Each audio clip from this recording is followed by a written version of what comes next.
जय Shri Jagannath friends welcome welcome welcome स्वागत करुछि आपण मानकु आजिर ए वीडियो माध्यम आम आज जानिबा स्वामी पूर्वर स्त्रीर मृत्यु काहींकि होइथाय। जमा भी वीडियो को स्किप करिवेनी, लास्ट पर्यंत सुनंतु। आसंतु वीडियो स्टार्ट करिबा। वीडियोटी आपण मानकु केमिति लागिला कमेंट माध्यम रे जणैबे। आउ जदि मो द्वारा किसी भूल थी ताहले भी निश्चित कमेंट माध्यम रे जणैबे। आसंतु स्टार्ट करिबा। सांग माने कौन आपण माने केबे भाबिछंती जदि कौनसी स्त्री ता स्वामी पूर्वरु दुनिया छाड़ी चली जाए तेबे लोक माने काहींकि सौभाग्यशाली बोली कहती, किंतु एहा पछरे कौनसी अंधविश्वास नाही। एहा पछरे 1000 वर्ष पूर्व गरुड़ पुराण रे एक एमिति सत्यता, एक एमिति रहस्य जहाकू भगवान शिव माता पार्वती को कहिथिले। आज आमे सेही रहस्य को खोलिबाकू जाउछे। किंतु सांग माने एहा केवल धार्मिक कहानी नुहे, बरं एहा सेही माता भौणी और स्त्री मानक कथा जी निजर पूरा जीवन प्रेम रे लगाई थिले। पुणी बिना आशारे जदि आपणक घरे एमिति केही माँ पत्नी किंबा भौणी अछंती तेबे एई वीडियो सेमानकु निहाती भाबरे देखातु। बहुत वर्ष तळर कथा अटे। कैलाश पर्वत रे शांत वातावरण रे माता पार्वती मन अशांतर गभीरतारे बुड़ी रहिथिला। तेणु माता पार्वती निसंकोच होई भगवान शिव को पचारती, हे स्वामी, जदि गोटिए स्त्रीर स्वामी पूर्वरु देहांत होई जाए एवं शेष समय ता स्वामी ता पाखरे रही तार अंतिम संस्कार करे तेबे से स्त्रीर आत्मा को उच्चलोक प्राप्ति होइथाय। किंतु एहिपरि काहींकि होइथाय? एही नियम काहींकि तैयारी होइछि? एहा पछरे केउ सत्यता अछि? भगवान शिव कहिले, हे देवी, तुमर प्रश्न केवल एक परंपरा नुहे, बरं तुमे आज सेही कथा पचारिछ जहा जन्मर कर्म बंधन रे जोड़ी होई रहिछि, आत्मार मुक्ति रे जोड़ी होई रहिछि एवं सेही अदृश्य शक्ति जहाकू संसार स्त्री धर्म बोली कुहे। तेणु जदि आपण माने एही कहानी को सुनिबे तेबे आपणक आखिरु मध्य पानी आसीजिब। प्राचीन तळर कथा, जेतबेले नारीर पतिव्रता देवता मानकु मध्य हलेई देइथिला। नर्मदा तटरे गोटे छोट गाँ थिला। सबुज शस्य, माटी बिल ओ नर्मदा मांकर पवित्र जल।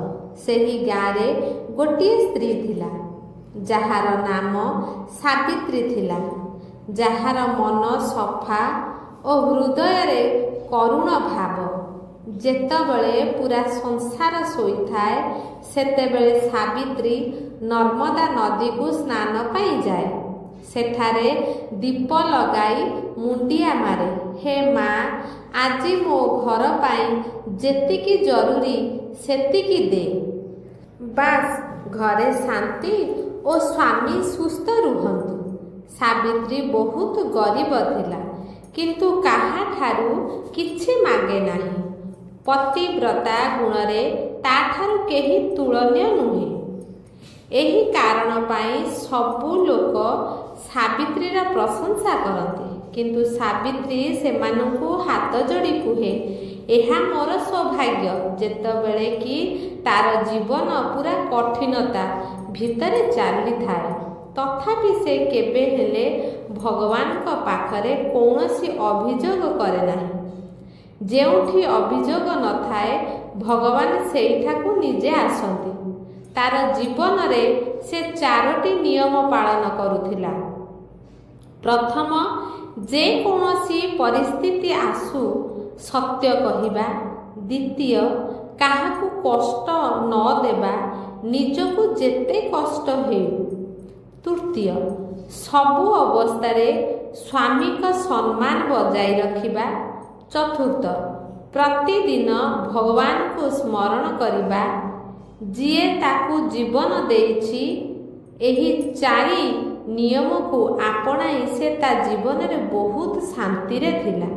ଗୋଟିଏ ଦିନ ଏମିତି ଆସିଲା, ସାବିତ୍ରୀ ବୁଢ଼ୀ ହୋଇଗଲା, ରୋଗାଗ୍ରସ୍ତ ମଧ୍ୟ ହୋଇଗଲା।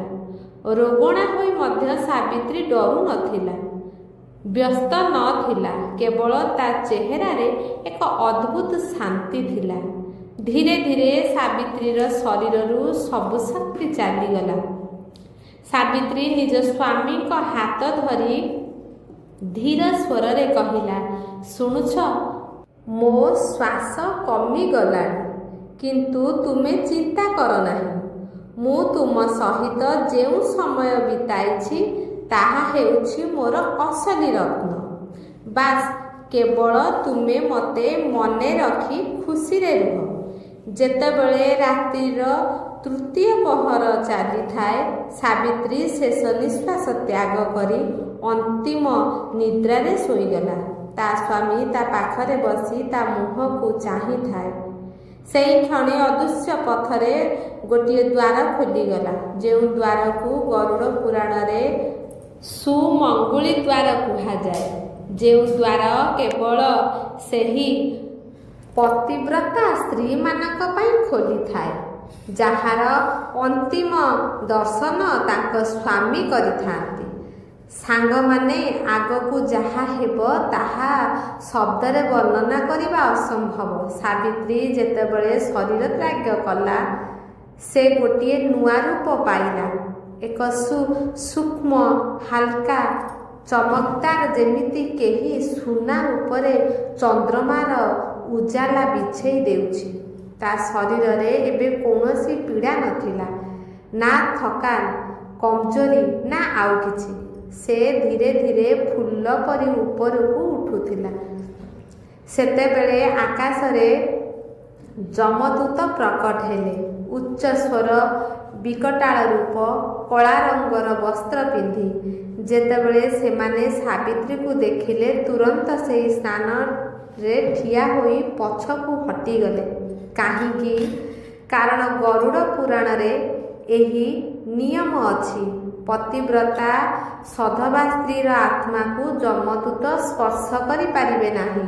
ସେହି ସ୍ଥାନରେ ସୁନେଲି କିରଣ ଥିବା ଦେବଦୂତ ପ୍ରକଟ ହେଲେ। ତାଙ୍କ ହାତରେ ପୁଷ୍ପ ଥିଲା।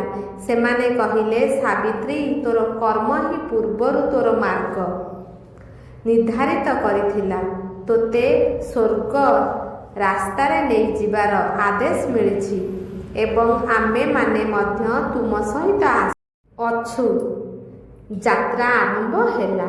ପ୍ରଥମ ମାର୍ଗ ଥିଲା ପୁଷ୍ପବାଟିକା ଲୋକ, ଯେଉଁଠି ଫୁଲ ଥିଲା, କିନ୍ତୁ ମାଟିରେ ନୁହେଁ, ଶୂନ୍ୟରେ ଥିଲା। ସେ ଫୁଲଗୁଡ଼ିକ ନିଜର ଦିବ୍ୟ ସୁଗନ୍ଧ ସବୁଆଡ଼େ ବିଛାଉଥିଲେ।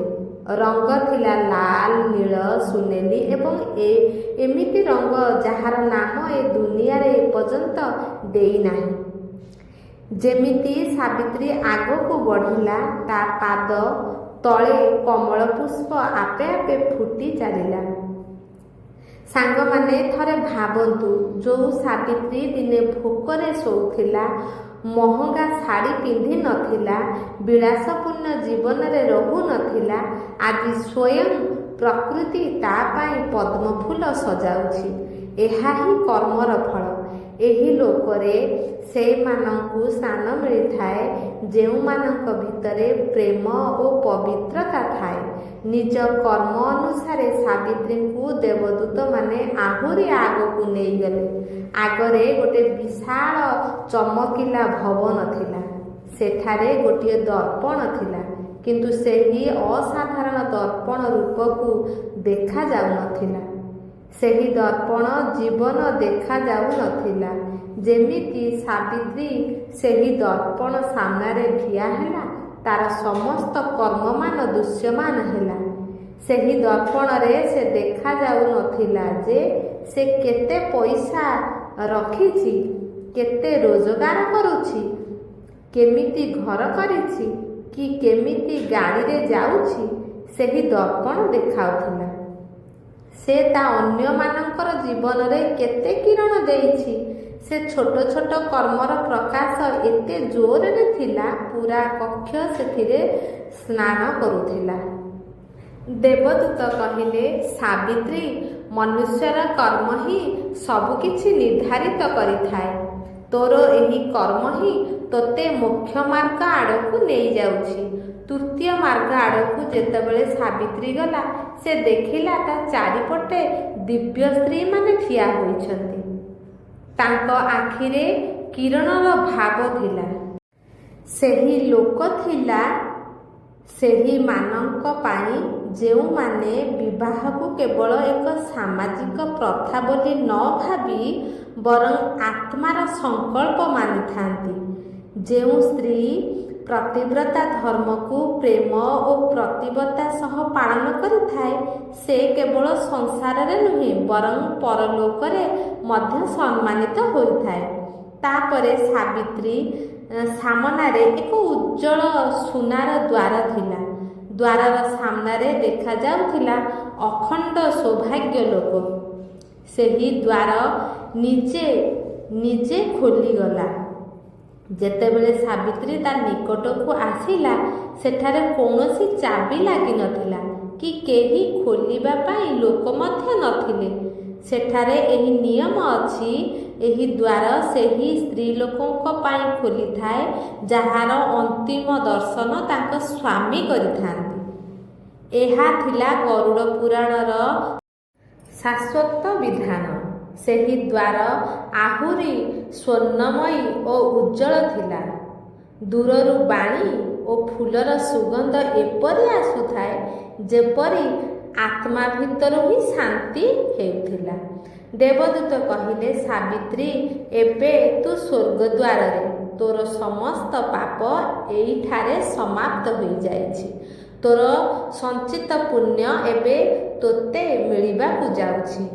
ଯେତେ ଯେତେ ସାବିତ୍ରୀ ସେହି ସ୍ୱର୍ଣ୍ଣ ଆଭାମୟୀ ସିଢ଼ି ଚଢ଼ୁଥାଏ, ତା ଭିତରେ ଥିବା ଥକାନ, କଠିନତା ସବୁ ବୋଝ ଦୂର ହୋଇ ଯାଉଥାଏ। ଶରୀରର ଫୁଲ ପରି ହାଲୁକା ହୋଇଯାଉଥାଏ। ଆଗକୁ କେବଳ ପ୍ରକାଶ ଆଉ ଆନନ୍ଦ ହିଁ ଆନନ୍ଦ। ଏହି କଥା ଶୁଣି ମାତା ପାର୍ବତୀଙ୍କ ଆଖି ଅଶ୍ରୁରେ ଭରିଗଲା ଏବଂ ମାତା ପାର୍ବତୀ କହିଲେ, ହେ ପ୍ରଭୁ, ଏବେ ବୁଝିଗଲି, ଏହା କୌଣସି ପରମ୍ପରା ନୁହେଁ ବରଂ ଆତ୍ମାର ମୋକ୍ଷ ପାଇଁ ଏକ ଦିବ୍ୟ ବ୍ୟବସ୍ଥା। ଭିଡ଼ିଓଟି ଆପଣମାନଙ୍କୁ କେମିତି ଲାଗିଲା କମେଣ୍ଟ ମାଧ୍ୟମରେ ଜଣାଇବେ। ଭିଡ଼ିଓକୁ ଗୋଟେ ଲାଇକ୍ କରିବେ ଆଉ ସେୟାର କରିଦେବେ। ରହୁଛି। ଜୟ ଶ୍ରୀ ଜଗନ୍ନାଥ। ଭିଡ଼ିଓକୁ ଲାଷ୍ଟ ପର୍ଯ୍ୟନ୍ତ ଶୁଣିଥିବାରୁ ଆପଣମାନଙ୍କୁ ବହୁତ ବହୁତ ଧନ୍ୟବାଦ।